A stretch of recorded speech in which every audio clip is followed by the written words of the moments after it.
Yao pane nguva ino indiriko umangoma ndiriko iwe indiriko hapana ane simba rinokunda Mwari wangu kusika pasi rose ndiye Mwari wangu kubuda kwaro zuva ndiye Mwari wangu ndinovimba naye ndiye Mwari wangu munhu wese anongoti Mwari wangu kana varoi vanongoti Mwari wangu munhu wese anongoti Mwari wangu kana mabhinya vanongoti Mwari wangu munhu wese anongoti Mwari wangu kana varoi vanongoti Mwari wangu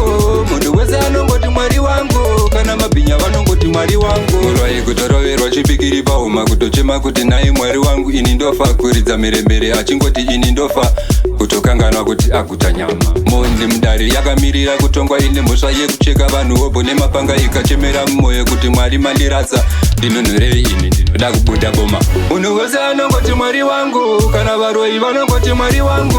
munhu wese anongoti Mwari wangu kana mabhinya vanongoti Mwari wangu munhu wese anongoti Mwari wangu kana varoi vanongoti Mwari wangu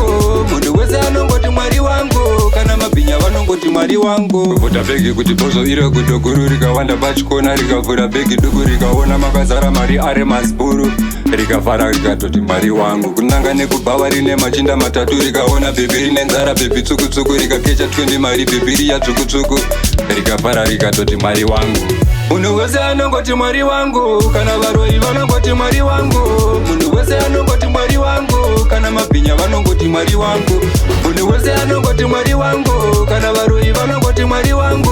munhu wese anongoti Mwari wangu kana mabhinya vanongoti Mwari murwai kutoroverwa chipikiri pahuma kutochema kuti naye Mwari wangu ini ndofa kuridza mirembere achingoti ini ndofa kutokanganwa kuti aguta nyama mondi mudari yakamirira kutongwa ine mhosva yekucheka vanhu hobho nemapanga ikachemera mumwoyo kuti Mwari mandiratsa ndinonhorei ini ndinoda kubuda boma munhu wese anongoti Mwari wangu kana varoi vanongoti Mwari wangu munhu wese anongoti Mwari wangu kana mabhinya vanongoti Mwari wangu munhu wese anongoti Mwari wangu kana varoi vanongoti